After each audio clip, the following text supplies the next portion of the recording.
empleado que incumple en su función y que es una es coercitiva y la otra es depurativa. Y fíjense el término depurativa, ¿no? Como si fuera un órgano enfermo que tengo que limpiar, que purgar, ¿no? Son esos términos que se utilizan en la administración para hablar de su personal, del trabajo interno. Por eso yo hacía referencia a qué sucede dentro de la administración, ¿no? Cómo se forma la voluntad de la administración. Y ahora pensemos entre todos si acaso el policía que está en la calle no es la primera cara que yo tengo en la administración. Y cuánto cambia cuando yo ando por la calle y paso al lado del policía y me dice, buen día señora, ¿no? Y me mira a los ojos con respeto y yo le puedo devolver con respeto y con gratitud esa mirada, ¿no? Y decirle, buen día, ¿no? A que pase y esté con el celo así o tomando un tere, ¿no? Obviamente somos todos seres humanos, ¿no? Pero tendríamos que ver cómo expresamos la voluntad, los que somos servidores públicos, los que somos empleados públicos, cómo expresamos la voluntad de la administración, ¿no? Porque no dejamos de ser células en horario laboral. Otra cosa cuando el policía está en su casa con sus hijos mirando el partido, ahí que usted tranquilo, no hay problema. Pero dentro del ámbito privado, ¿no? Pero imagínense que en el ámbito público, quien expresa la voluntad de la administración es ese empleado, ¿no? En el ámbito, en el ejercicio de la función. Esa persona que me atiende en la mesa de entrada, ese abogado que me muestra el expediente, esa maestra en la escuela pública, ese médico en la salita, ¿no? Y así se forma la voluntad manifiesta de la administración, de a poquito, ¿no? Como yo lo voy mostrando porque esto es como actividad, y ya me adelanto un poco a lo que es lo que vamos a ver un poco más adelante en la próxima clase, que es la actividad del Estado como actividad administrativa, pero es como para que veamos, cuando hablamos de la actividad del Estado hablamos de esto, ¿no? Eh, de cómo estas células, estos complejos de órganos se expresan, ¿no? Eh, Imagínense cuán importantes son los roles de dirección, como de presidente y de ministros, en su obrar público, ¿sí? Que están expresando ni nada más ni nada menos que cómo es nuestra madre patria, cómo es nuestra provincia de Corrientes, ¿no? Cómo es la Argentina, cómo es el Chaco, por ejemplo, en el caso del Chaco, ¿no? Entonces, tiene que ver con el ejercicio de la función pública, con reconocerse representantes de esa actividad orgánica que realiza el Estado, ¿no? Es más, si nosotros miramos a los textos antiguos, digo antiguos porque algunos se fueron reformando, pero la mayoría todavía guardan esta idea de estatuto de empleo público o normativas de este tipo, como por ejemplo en la provincia de Corrientes, donde uno lee el requisito de tener la animosidad de formar parte de la administración, ¿no? Esto de la animosidad de que su voluntad, mientras mi voluntad individual, por ejemplo en mi caso, mientras yo esté en ejercicio de mi función administrativa en la oficina, mi voluntad se identifique en un 100% con la voluntad del Estado, ¿no? Eso es inclusive lo que se le exige a cada célula que se integra a ese complejo orgánico, ¿no? Y que a su vez ese órgano coordina con ese otro órgano para poder realizar la función administrativa, en nuestro caso, ¿sí? Imagínense cuán amables y cooperativos deberíamos de ser todos los funcionarios públicos entre nosotros para poder llevar adelante una buena actividad administrativa, una buena labor administrativa, un cuerpo sano que sea la administración. Y de hecho se nota, ¿no? Los que por allí tienen la posibilidad de ir a los municipios, que por ahí son órganos más pequeñitos, ¿no? Yo quizás más por el ámbito de la música conocí municipios de todos lados, ¿no? Y era muy evidente un municipio donde se llevaban bien, más allá del color político, podían llevarse bien como vecinos, por ejemplo, que son los pueblos que son muy pequeñitos y demás, ¿no? Y podían coordinar y cooperar actividades, y se veía el órgano estatal, que era la municipalidad, funcionando con excelencia, ¿no? Entonces, inclusive hasta esto lo traigo como imagen para que podamos, cuando estudiemos la teoría del órgano, que es bastante compleja en terminología, podamos ir viendo estas características, ¿no? Esto de la articulación de la actividad, la cooperación, la comunicación, ¿sí? ¿Alguna consulta a este respecto?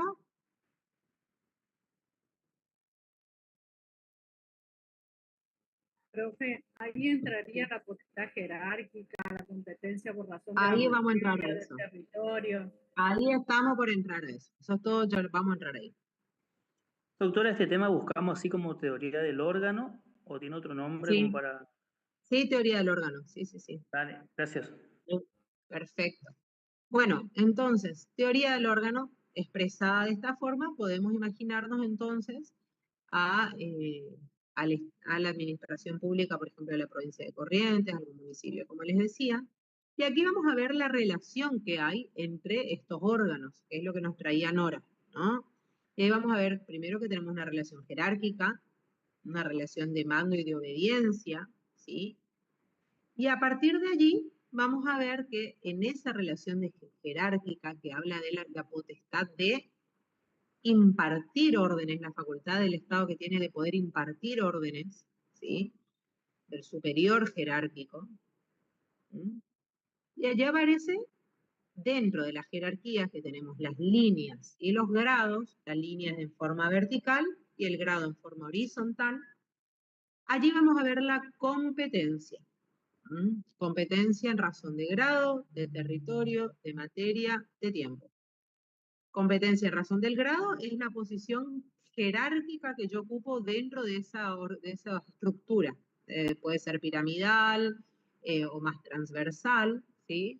Esa tareita para el hogar les doy. Busquen cualquier organigrama de alguna municipalidad, de algún gobierno, de donde tengan ganas, y allí van a identificar claramente la línea y los grados, ¿no? Presidencia de la Nación, línea, presidente en la cabeza, ¿no? Abajo, ¿qué sigue? ¿No? ¿Cómo se ordena ese organigrama? ¿Cómo va la línea jerárquica? ¿Mm? Y allí vamos a ver que entonces tenemos competencia, que es esa facultad de mandar, de dirigir, de ordenar, en conforme decíamos conforme el grado, que es esta posición en donde yo me ubico en este organigrama, ¿sí? En este orden.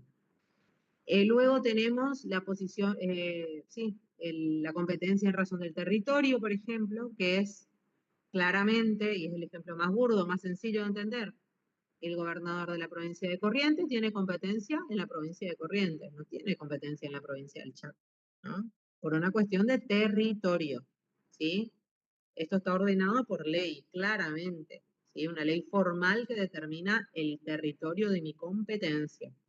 Esto, si ustedes se acuerdan, fue lo más manoseado durante la pandemia. ¿Se acuerdan que algunos municipios salían y cortaban rutas nacionales, por ejemplo, armando terraplenes? Claramente el intendente que hacía eso no tenía facultad para poder hacer eso. No estaba dentro de su competencia territorial. No puede ir a cerrar un camino, una calle, ¿no? Bajo ningún aspecto. Pero bueno, ahí lo muestro, porque uno dice esto no pasa en la vida real, pero pasa todo el tiempo. Ahora leía un caso, pero este era de privados, que también lo encontré ayer, de familias que cerraron una ruta que no se saben si está expropiado o no está expropiado. Bueno, hay que ir a mirar, hay un montón de información respecto del uso y la disposición del territorio y de aplicación de prerrogativas y demás, ¿no? Pero bueno, como para empezar a mirar lo que sucede respecto a esto. Entonces decíamos, tenemos competencia en razón del grado, del territorio, que quede claro entonces que es una cuestión de justamente de jurisdicción, ¿no? Esto del territorio. En razón de la materia, que fue justamente como dimos el ejemplo de teoría del órgano, ¿no? El ministro de Salud va a ser competente en el Ministerio de Salud y en cuanto a las decisiones propias de su materia. El ministro de Seguridad respecto a seguridad. No puede el ministro de Seguridad decidir cuestiones de salud, por ejemplo, ¿no? Por cuestiones propias de la materia. Y después me queda por razón del tiempo la competencia. Y aquí lo más común que vemos son, por ejemplo, cuando se designan funciones o atribuciones de competencia por un plazo determinado, ¿sí? Por un vencimiento, ¿no? Que tranquilamente podría ser un mandato, por ejemplo, gubernativo, ¿sí? De un gobernador que sabe que va a estar por 4 años. ¿En ¿sí? razón de qué era lo último, doctora? Del tiempo, del tiempo. Gracias. Decíamos, lo más claro son estos mandatos de 4 años de gobierno, por ejemplo, ¿no? Pero así también tenemos ejemplos mucho más cotidianos como las juntas de evaluadoras, docentes, ¿no? Una junta evaluadora docente dura el plazo de la evaluación docente, no más de 120 días, por ejemplo, ¿no? Entonces, por ejemplo, le designan, están por hacer un concurso docente para primaria y designan a las 3 docentes más calificadas como evaluadoras, no sé, a Karina, que la tengo acá, a Andrés y a Nancy, ¿no? Los 3 designados como junta evaluadora. Cumplen su función en el tiempo determinado y pierden esa atribución, esa competencia de evaluadores, por ejemplo, ¿no? Eso es en razón del tiempo. Bien, entonces tenemos competencia, dimos jerarquía, que es la facultad de mando y obediencia y ordenar, digamos, este vínculo de poder, de mando y de obediencia. Y allí vimos esta competencia, que es la que materializa justamente esta facultad de instructoria, digamos, dentro de territorio, grado, materia y tiempo. ¿M? Y algo muy, muy importante, poder comprender cómo se da este vínculo, ¿no? Porque supónganse que, y yo lo explico con el ejemplo, y ustedes después me van a ir a leer la ley 3460, y ahí van a ver bien esto de avocación, sustitución y delegación, porque en principio la competencia es irrenunciable, ¿no? Si yo soy funcionario público y a mí me designan legalmente o por mi contrato, legalmente yo soy el responsable de tomar determinadas decisiones, no puedo renunciar a mi competencia, ¿no? Salvo en tres ocasiones, que es, digamos que tenemos 3 figuras que nos propone la norma, que son la vocación, la sustitución y la delegación. ¿Mm? La primera, ¿cuál es, La doctora? Disculpe. avocación, delegación y sustitución. La avocación es la facultad del superior jerárquico de tomar una atribución del inferior jerárquico, ¿sí? Y yo siempre doy el ejemplo de alguna compañera que, por ejemplo, esté en estado de maternidad y tenga que pedir la licencia por maternidad, ¿no? Entonces, puede suceder que el superior jerárquico se aboque la función del inferior jerárquico, ¿sí? Durante el plazo que estipule, porque siempre estas 3 formas que estamos hablando, estas 3 excepciones, siempre son por un plazo determinado, porque claramente son excepciones. Entonces, la vocación durante estos meses que dure la licencia por maternidad de la compañera, ¿no? El superior jerárquico se aboca, toma la competencia del inferior.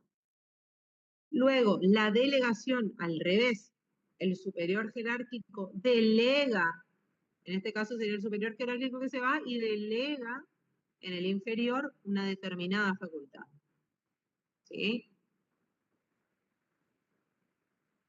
De resolver determinadas cuestiones, ¿sí? Cuestiones siempre, esto tiene que estar siempre muy claro, no se puede delegar competencias genéricas. Lo que se delega siempre es concreto y durante un tiempo determinado, ¿sí? Porque son excepciones. Y la tercera forma, la sustitución. Supónganse que yo, superior jerárquico, tengo 4 empleados a cargo con distintas funciones cada uno. Uno de ellos es el que pide la licencia de maternidad, entonces yo tomo esas funciones que no pueden quedar sin resolverse y las sustituyo en el otro compañero que tengo disponible, ¿m? Hasta tanto este regrese, ¿sí? Entonces, como superior jerárquico, yo tomo facultades de A y se las transfiero a B por este tiempo, se las sustituyo en B. ¿M? Solamente por este tiempo y facultades puntuales específicas. Estas serían las 3 excepciones a esto que veníamos dando de jerarquía, de competencia sobre todo, de competencia. En realidad la jerarquía es algo, es el orden superior de estas competencias, ¿ah? Bien, les agrego una cosita más, que por eso me acordé lo de la jerarquía. Vieron que nosotros hablamos que la jerarquía se expresaba a través de un sistema, digamos que podía ser piramidal, más circular, bueno, Esto también tiene que ver con cómo se ordena el poder hacia adentro, dentro de ese órgano, por ejemplo, para que lo podamos imaginar mejor. Y allí podemos pensar también estas distintas relaciones que pueden surgir dentro de un órgano respecto a cómo circulan las competencias y las atribuciones, ¿no? O inclusive cómo se ordena la misma jerarquía dentro de este órgano, como para ser más precisas, ¿no? Entonces, por ejemplo, podemos pensar en un órgano piramidal, así como está desarrollada la presidencia de la nación, por ejemplo, ¿no? O el gobierno de la provincia de Corrientes, que siempre miramos hacia la cabeza y es bien piramidal. Está primero el gobernador, luego los ministros, ¿sí? Luego los secretarios y luego los subsecretarios. Es una organización bien piramidal la que acabo de describir, ¿verdad? Bien. Y allí vemos que dónde está el mayor cúmulo de decisiones. Si nosotros pensamos gobernador, ministro, secretario y subsecretario, ¿quién es el que más puede tomar decisiones allí? ¿El gobernador? El gobernador. Gracias, Juan Ignacio. Y si nosotros pensamos algo tan claro como esto, podemos ver entonces que el poder, las competencias, se concentran en la figura del gobernador. ¿Sí? No es obvio lo que estoy diciendo, quiero que lo pensemos. ¿Por qué? Porque esta forma de organización piramidal habla de un poder concentrado, ¿sí? De unas competencias concentradas. Y es una forma organizativa, ¿sí? Esto es la concentración y luego tenemos la desconcentración, que es cuando sucede al revés, ¿sí? ¿Dónde vemos esto? Quizá un poco más desconcentrados en los sistemas sajones, ¿no? Donde hay mayor equilibrio del poder, no es tan piramidal la estructura, ¿no?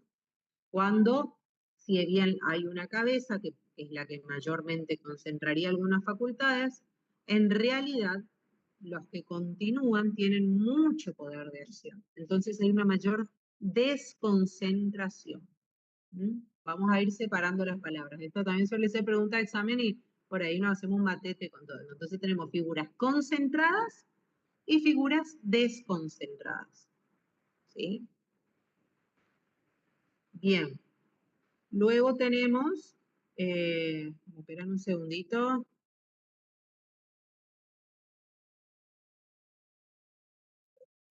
No.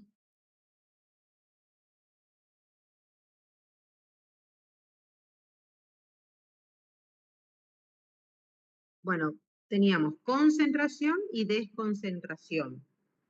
Luego tenemos centralización y descentralización. La centralización habla justamente, volvemos a la misma pirámide, pero habla de una pirámide cerrada. ¿Qué significa? Que este poder puede estar concentrado, por ejemplo, en la cabeza o desconcentrado más hacia abajo, pero que todo se resuelve en esa forma organizativa. Todo se resuelve dentro de la pirámide, o todo se resuelve dentro del óvalo o del círculo.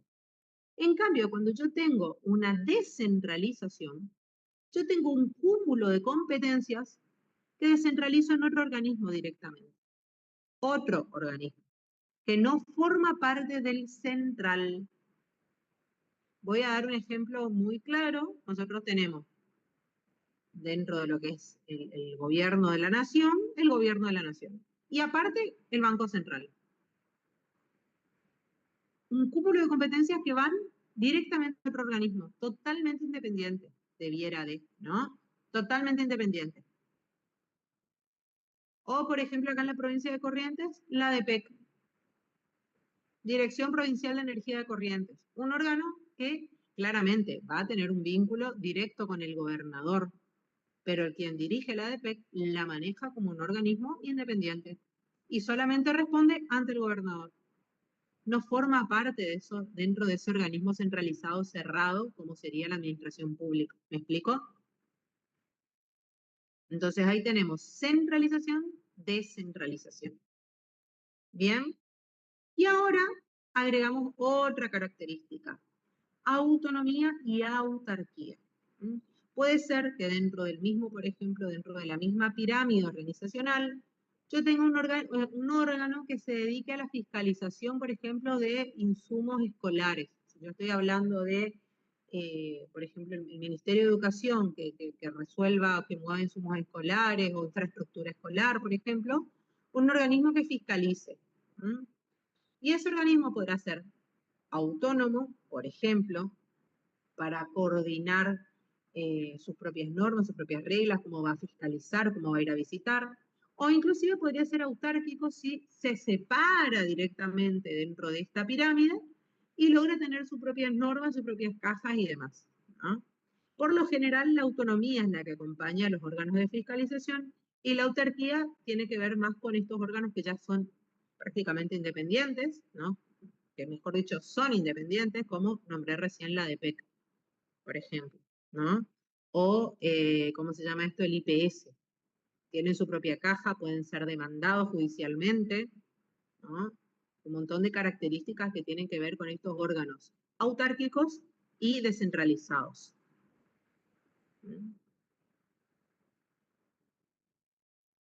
Bien.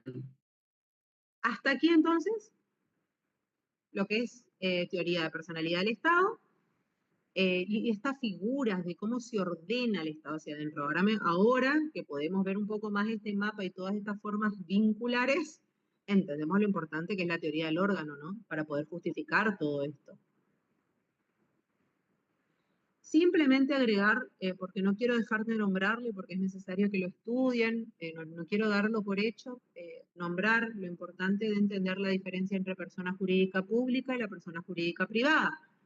Persona jurídica pública, ya sabemos que, esto entre paréntesis, sabemos que el Código Civil y Comercial por ahí contiene normas de orden público que las utiliza más que nada para excluirlas del régimen privado, ¿no? Como separando, ¿no?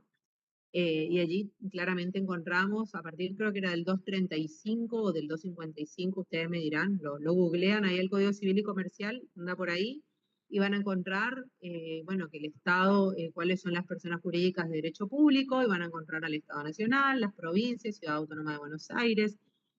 Les dejo abierto el debate de si es que la Iglesia tendría que pertenecer a esta categoría o no, la Iglesia Católica, ¿no? Porque bueno, esto fue una cuestión que debatida la reforma del Código Civil y Comercial, estuvo mucho en puja, ¿no? Entonces, bueno, ¿por qué ingresaría allí y cuáles serían las características? Es importante que como abogados lo sepamos, ¿no? Más allá de que profesemos la fe o no, es importante poder tener estas distinciones, ¿no? A diferencia de la persona jurídica privada, como ya sabemos, asociaciones, fundaciones, sociedades civiles y comerciales y demás, ¿verdad? Y esto es importante tener en cuenta porque vamos a ver que justamente las personas jurídicas públicas gozan un montón de prerrogativas y beneficios, ¿no? A partir de allí también poder comprender, yo les pediría que puedan leer estos artículos del Código Civil y Comercial para ver el alcance justamente de las personas jurídicas públicas y puntualmente el desarrollo de personas jurídicas públicas no estatales y personas privadas, jurídicas privadas, de interés público. Y acá yo les voy a dar unos dos casitos y después nos vamos a pensar y me cuentan ustedes cuál es cuál en la próxima clase. El caso, por ejemplo, de una cooperativa escolar, ¿sí? Que son un grupo de padres que se asocian a la cooperadora, se ponen a trabajar, son todos voluntarios para, por ejemplo, conseguir los aires acondicionados para la escuela, para conseguir mobiliario para los chicos, quizá el pago de algún personal, de alguna actividad extra que quieran agregar, que puedan colaborar, ¿no? Realizar algún taller, todo lo que sea recaudación para mejorar el edificio, ¿sí? O para un hospital, por ejemplo, la cooperadora de un hospital que funciona exactamente igual, ¿no? Luego, por ejemplo, los colegios públicos profesionales, ¿no? El Colegio Público de Abogados, que regula la matrícula, por ejemplo, del ejercicio profesional, en qué categoría estaría, ¿no? Nos preguntamos alguna vez qué es lo que hace un colegio público de abogados, de kinesiólogos, ¿no? ¿Cuál es la normativa que rige allí? Un colegio médico, ¿no? Un colegio médico revisa la ética, revisa el trabajo médico, arbitra, fiscaliza, ¿qué actividades realizan, ¿no? ¿Y por qué sería de interés para el Estado que haya un colegio médico, ¿no? Que regule un ejercicio profesional, ¿no?, tan importante en este caso como es el acceso a la salud, ¿no?, al bienestar del ser humano? Como para empezar a abrir preguntas y pensar en qué categoría estaría, ¿sí? Y así tenemos inclusive más personas o de interés, personas privadas de interés público o personas jurídicas públicas no estatales, por ejemplo, ¿no? Como para ver todos estos vínculos, hay estos intermedios, ¿sí? Bien, hasta acá hoy, próxima clase, arrancamos actividad del Estado y acto administrativo puntualmente. ¿Alguna consultita?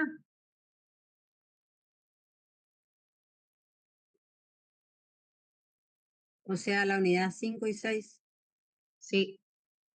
Gracias, Y doctora. si podemos dar las 7, vamos a dar también, vamos a ver. La próxima clase es, porque también van de la mano, no porque yo sea una fan, sino porque entonces cerramos, lo importante por allí es poder presentar los temas como unidades, entonces podemos ir comprendiendo, ¿no?, que no nos queden cabitos sueltos. Entonces, para la próxima clase les pediría que ya podamos tener todo esto que vimos hasta ahora como bien cerrado, ocupen este tiempo para cerrar estos temas. Y si pueden empezar a anticipar un poquito, la ley 3460 ya la tienen que estar manejando a esta altura. Es muy importante que la estén leyendo. Todo lo que vimos hoy de sustitución, abocación y demás está en la primera parte de la ley. Entonces, tareita para el hogar, además de esto que les mandé, poder leer la ley 3460 hasta por lo menos el artículo 89, ¿no? Y a partir de ahí nosotros desarrollamos la próxima clase. Mejor si leen todo, entonces están más duchos para entender y me hacen buenas preguntas, compartimos, obvio.